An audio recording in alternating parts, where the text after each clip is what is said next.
evening, our esteemed listeners. I hope you've had a wonderful day. Welcome to our 9 p.m. news bulletin. This is Tasnia Media English edition. My name is Cecilia Mwende. Now, on the headlines. Many Kenyans are in the last-minute rush to beat today's June 30th deadline to file their KRA returns. The Energy and Petroleum Regulatory Authority (EPRA) is expected to announce new fuel prices as the proposed 16% VAT takes effect. President William Ruto's rally spurs harsh warning to any opposition leaders on any attempts of sabotaging the economy, and the EACC moved to Bungoma to arrest chief of a bribery accusation. And on the Tasnia Sports, Chelsea lose both their Champions League's final goal scorer and assist provider. Deputy President Rigathi Gachagua pledges government support for athletes with disabilities. News at launch. The Energy and Petroleum Regulatory Authority (EPRA) is expected to announce new fuel prices as the proposed 16% VAT takes effect. Faith Kimani reports. After the enactment of the Finance Bill 2023 into law, which proposed for increment of petroleum product from 8% to 16%, Energy and Petroleum Regulatory Authority (EPRA) is expected to announce a new change in fuel products.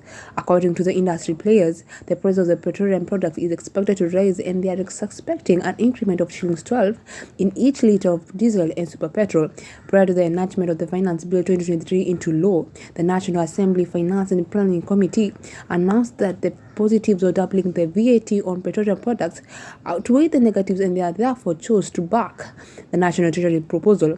Reporting for Tasnia Media, my name is Faith Kimani. President William Ruto's rally spurs harsh warning to opposition leaders on any attempts of sabotaging the economy. Cecilia reports. Kenya Kwanza leaders led by the National Assembly Majority Leader Kimani Ichung'wah have said that any attempts to provoke chaos and violence from the public would meet the full force of the law. According to the Cabinet Secretary, Interior Police Inspector General and the General Service Unit, officers would be called to action to combat such actions. This comes days after the opposition chief Raila Odinga termed the recently passed Finance Bill 2023 as punitive, saying that the anti-government protests would resume. Mr. Odinga called for task boycotts by limiting fuel consumption and urged passenger service vehicle operators to support the boycotts by maintaining the current fares and doubling the carrying capacity. In echoing Ichung'wah's sentiments, Bigalt MP Mr. Koech said that Raila Odinga should not incite Kenyans against the government after losing in Parliament during the passage of Finance Bill 2023. The lawmaker also termed the opposition's move to resume the anti-government protests as dishonest, as it would lead to Kenyans disobeying the laws enacted by the National Assembly.